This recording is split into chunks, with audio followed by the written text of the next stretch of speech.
మా ఆయన అయితే టేస్ట్ చూసి చెప్తాడంట.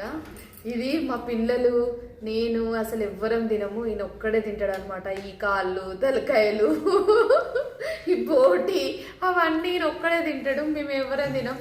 ఓన్లీ మేము చికెన్ అంతే. ఇగో తిని చెప్పు, టేస్ట్ చెప్పు ఎట్లా. ఇందాకనే తిన్నాడు, కాకపోతే రైస్లో ఏదైతే పిల్లల కోసం చికెన్ ఫ్రై అన్నమాట. చాలా బాగుంటుంది. ఓ పండు అయితే ప్లేట్ పట్టుకొని చూస్తాడు. నిజం చెప్పు, అబద్ధం చెప్పకు, నిజం చెప్పు.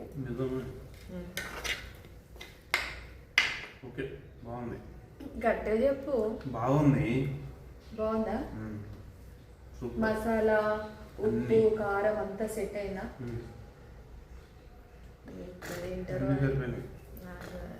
ఆ వండమంటే సూపర్గా వండుతా. సూపర్గా వండుతా, ఎలా వండును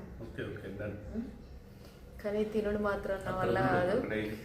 మావాడిని ఒక్కసారి చూపిస్తాగండి.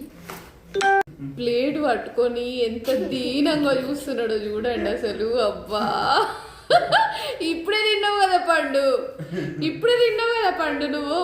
పీసెస్ పండుకైతే కొంచెం రైస్ పెడుతున్నా. ఎంత వేడి వేడిగా ఉందో చూడండి. మా పిల్లలకు చికెన్ తప్పించి ఫిష్ ఇవేవి అలవాటు లేవన్నమాట. ఒక ఫ్రై అయితే తింటారు, ఆ ఫిష్ అయినా కూడా. మా పండుగైతే వేసిన వీళ్ళు తినే 2 ముక్కలకు ఏందో పెద్ద ఏదో అనుకుంటారు. వీక్లీ ఒకటేసారి తినేది. ఎప్పుడైనా మధ్యలో ఎప్పుడైనా తీసుకొచ్చేది కదా, ఈ మధ్యలో అసలు తేవట్లేదు. నా వెనకాల చూస్తున్నారా, ఈ ప్లేట్ నీకేనయ్యా, ఇగోరా చాలే, ఇగో కూర్చో కూర్చో.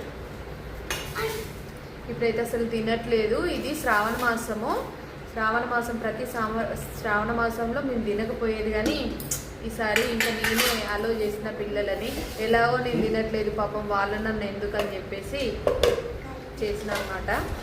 వయసు అయితే కనిపించట్లేదు ఈరోజు సండే కదా, కొంచెం అదే ఇట్లుంది, అందుకే కనిపించట్లేదు. ఇంకా ఇగో వేస్తున్నారు అనమాట. ఓకేనా?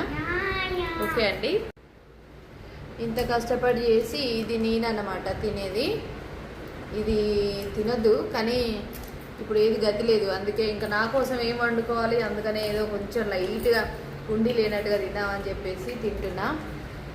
ఇది ఒకరు ఇచ్చారనమాట, పేరు చెప్పద్దు మళ్ళీ ఇదైతే థ్యాంక్ యూ అండి. Thank you. నేనైతే తింటున్నా.